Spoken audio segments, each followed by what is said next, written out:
Hello students, I am Himanshu, your tutor. आज हम discuss करेंगे history class 7 chapter 4 the Mughal empire part 3 book together with evolution we and the world. Let's start our chapter. इस parts के अंदर हम discuss करेंगे 1605 AD to 1707 AD तक, यानी 1605 से लेकर 1707 ईस्वी तक क्या क्या इवेंट्स हुए आपके मुगल एम्पायर के दौरान। तब देखिए 1605 ईस्वी से पहले हमने पढ़ा था कि लास्ट में अकबर का रीजन्स, यानी अकबर का टाइम पीरियड था आपका 1556 टू 1605 तक। ओके, उसके बाद आपके आते हैं जहांगीर 1605 टू 1627 एडी। जहांगीर जो थे अकबर के बेटे थे। Akbar succeeded by his son Jahangir known as Salim, यानी जहांगीर आपका अकबर के बेटे थे जिनको सलीम के नाम से जाना जाता था। फॉलोड अकबर पॉलिसी, यानी जो पॉलिसीज अकबर ने स्टेब्लिश की थी, ठीक है, रिलीजियस टॉलरेंस की, मैरिज अलायंसेस की, वो सारी की सारी पॉलिसीज इन्होंने भी फॉलो की। European traders came into India, यानी इनके टाइम पे यूरोपियन जो ट्रेडर्स थे, व्यापारी जो थे, उस समय भारत के अंदर आए। Okay, granted trading rights to the Portuguese later to the English. Jahangir ने जो था पुर्तगीज को और बाद में इंग्लिश को, अंग्रेजों को आपके जो ट्रेडिंग जो राइट्स थे वो ग्रांटेड कर दी, यानी उनको अनुमति दे दी ट्रेड करने के लिए। साथ में देखिए 1608 एडी 1608 में captain Williams Hawkins came to Jahangir courts. जो कैप्टन विलियम हॉकिंस जो थे, ठीक है, इंग्लिश एम्बेसडर जो थे, वो जहांगीर के दरबार में आए as the representative of East India Company, यानी ईस्ट इंडिया कंपनी के एक दूत बनकर, और इनसे परमिशन मांगी यहाँ पे ट्रेड करने के लिए। उसके बाद Thomas Roy, sir Thomas Roy जो है envoy of the king of England, यानी इंग्लैंड के जो राजा थे उनके दूत बनकर, जेम्स फर्स्ट जो इंग्लैंड के राजा उनका दूत बनकर आए in the court in 1615 AD, यानी जहांगीर के दरबार में 1615 ईस्वी के अंदर आए और इन्होंने भी क्या किया, यहाँ पे परमिशंस मांगी अपने ट्रेडिंग राइट्स के लिए। ओके, इसके अलावा देखिए नूरजहां, जहांगीर की एक वाइफ होती थी, बहुत ही फेमस रहती थी, जिसको बहुत ज्यादा प्यार करते थे। ये जहांगीर की वाइफ थी नूरजहां, जिसका नाम था। सेटअप न्यू फैशन, इन्होंने एक न्यू फैशन एस्टेब्लिश किया इंडिया के अंदर, based on the Persian culture. जो पर्शियन जो कल्चर था उसके ऊपर बेस्ड होता था, यानी पर्शियन के अंदर जो कल्चर होता है उस तरह का फैशन इन्होंने एस्टेब्लिश किया इंडिया के अंदर। इनका नाम जो रहता था जहांगीर के साथ उन समय के जो कॉइन्स होते हैं उन पे लिखा रहता था मोस्टली, क्योंकि जहांगीर की सबसे बिलव्ड वाइफ कहलाती थी, प्रिय पत्नी जो होती थी। Okay, her family members eight powerful position in his court. Jahangir के राज दरबार के अंदर, जहांगीर की कोर्ट के अंदर, दरबार के अंदर क्या होता था, इनके जो फैमिली मेंबर्स होते थे, भाई, ठीक है, पापा मामा जो भी होते थे, इनके फैमिली मेंबर्स, रिलेटिव्स जो भी थे नूरजहां के, वो सारे के सारे क्या बहुत ही पावरफुल पोजीशंस पर होते थे, यानी अच्छी अच्छी काफी रैंक्स उनको दी गई थी। इसके अलावा हम देखेंगे कि जो जहांगीर के समय में एक जो आपके जो राजा जो होते हैं उसको सैल्यूट करने की जो एक न्यू जो है इस समय पे प्रथा चलाई गई थी, यानी एक न्यू ट्रेडिशन स्टार्ट हुआ था आपका किंग को सैल्यूट करने का। देखिए proper rules had to be followed while saluting the empire. इसमें पे एक नया रूल बनाया गया किंग को सैल्यूट करने के लिए, जो था highest form of the salutations, यानी उसको हाईएस्ट फॉर्म ऑफ सैल्यूटेशंस बोला जाता था, जिसको नाम था सिजदा, यानी उसको सिजदा बोला जाता था। सिजदा में क्या होता था कि कोई भी पर्सन अगर सिजदा करना चाहता है, किंग के सामने आएगा तो उसको सिजदा करना पड़ेगा। One lay down on the ground and completely, उसको कंप्लीटली क्या है, ग्राउंड पे लेटना पड़ेगा, एंड प्रोस्ट्रेटेड बिफोर द एम्परर, और राजा के सामने झुकना पड़ेगा, और कंप्लीट जो आपका ग्राउंड पे लेट जाना पड़ेगा राजा को प्रणाम करते हुए, यानी नमस्ते करते हुए या फिर आपका सैल्यूट करते हुए एक तरह से। उसके बाद शाहजहां जब आए तो उन्होंने भी इस प्रकार की एक प्रैक्टिस स्टार्ट की थी, जिसको बोला था जमीन बोझ या फिर किसिंग द ग्राउंड्स, यानी शाहजहां भी एक सैल्यूटेशंस की आपकी नई जो ट्रेडिशन स्टार्ट की, जिसको बोला था जमीन बोझ या किसिंग द ग्राउंड्स, या जमीन को चूमना। ठीक है, तो ये आपके जो है न्यू सैल्यूटेशन प्रोसेस चालू किए गए थे इस समय पे। नेक्स्ट हमारे पास आते हैं शाहजहां 1627 टू 1658 एडी, यानी 1627 से लेकर 1658 तक शाहजहां ने आपका रूल किया। तो शाहजहां देखिए, शाहजहां जो है continue with the administrative and religious policy of his grandfather, यानी उनके जो दादाजी रहते थे, ठीक है, ग्रैंडफादर जो थे और फादर जो, उन्होंने जो अपनी पॉलिसीज अपनाई थी, रिलीजियस पॉलिसी एंड आपकी जो रिलीजियस टॉलरेंस पॉलिसी थी, और साथ में जो मैरिज अलायंसेज, उनको एस्टेब्लिश किया अपने दादा और अपने पापा की तरह। इन डेक्कन ही कॉन्क्वर्ड द अहमदनगर एंड बीजापुर। दक्षिण भारत के अंदर क्या क्या अहमदनगर और बीजापुर जो थे उनको इन्होंने कैप्चर कर लिया। लॉन्ग पीरियड ऑफ पीस, इनके समय पे लंबे समय तक शांति बनी रही। Prosperity of the Mughal empire enabled Shahjahan, और इनके समय पे क्या हुआ कि मुगल साम्राज्य की काफी प्रतिष्ठा बढ़ी थी, यानी काफी इज्जत उसको दी जाती थी मुगल एम्पायर्स को।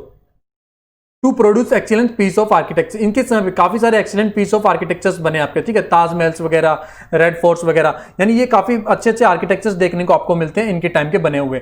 इसके अलावा नेक्स्ट हमारे पास आते हैं औरंगजेब, जो 1658 से लेकर 1707 एडी तक रूल किया, यानी सबसे लास्ट जो एम्परर थे यहाँ पे जो फेमस रहे हैं आपके औरंगजेब है।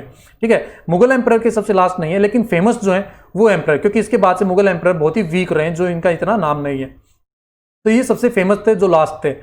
औरंगजेब 1658 टू 1707 एडी, देखो become the emperor after imprisoning his father, इन्होंने क्या किया, अपने पिताजी जो शाहजहां थे उनको गिरफ्तार कर लिया आगरा के किले के अंदर, और साथ में इनके जो भाई थे उनको डिफीट कर दिया in the war of succession, यानी राजा बनने की जो लड़ाइयां हुई ना आपस में इन भाइयों के बीच, उन लड़ाई के अंदर इन्होंने सभी अपने भाइयों को हरा दिया और अपने फादर जो थे शाहजहां उनको गिरफ्तार कर लिया गया आगरा फोर्ट के अंदर, और ये खुद अपने आप को एक एम्परर इन्होंने डिक्लेयर कर दिया दिल्ली के अंदर। रीजन ऑफ 50 ईयर्स 50 साल का लगभग इनका जो टाइम पीरियड रहा रूल करने का। Mughal empire from Kashmir to Karnataka, इनके टाइम पीरियड में मुगल जो एम्पायर था वो कश्मीर से लेकर कर्नाटक तक फैला होता है, काफी बड़ा एम्पायर इनका होता था, बहुत बड़ा साम्राज्य था। Adopted many anti Hindu measures, यानी इनके दादा परदादा और उनके भी जो दादा थे उन्होंने जो पॉलिसीज अपनाई थी उन सभी पॉलिसीज को इन्होंने डिस्ट्रॉय कर दिया। अब ये इन्होंने क्या किया, एंटी हिंदू मेजर्स यानी हिंदुओं के खिलाफ कुछ कानून बनाए, मेजर्स किए। दोबारा से जो जजिया टैक्स जो अकबर ने आपका अबॉलिश कर दिया था उसको इंपोज किया गया जजिया टैक्स सिस्टम को। हिंदू जो टेम्पल्स थे उनको डिस्ट्रॉय कर दिया गया, हिंदू के मंदिरों को तोड़ दिया गया। साथ में एग्जीक्यूशंस कर दिया गया सिख गुरु तेग बहादुर, सिखों के जो गुरु थे तेग बहादुर, उसकी मृत्यु करवा दी, उसको फांसी दे दी गई, जिसकी वजह से क्या हुआ, सिख जो थे वो बहुत ज्यादा क्रोधित हुए और इनके साथ रिवोल्ट यानी काफी सारी लड़ाइयां चालू हो गई सिखों के साथ। उसके बाद क्या हुआ, गुरु तेग बहादुर की एसेसिनेशन के बाद सिक्स अंडर गुरु गोविंद फॉर्म्ड ए मिलिट्री ब्रदरहुड, सिखों ने आपस में मिलकर क्या किया, एक मिलिट्री बनाई गुरु गोविंद सिंह के अंडर में, जिसको नाम दिया जाता है खालसा, नाम बोला जाता है उस मिलिट्री का।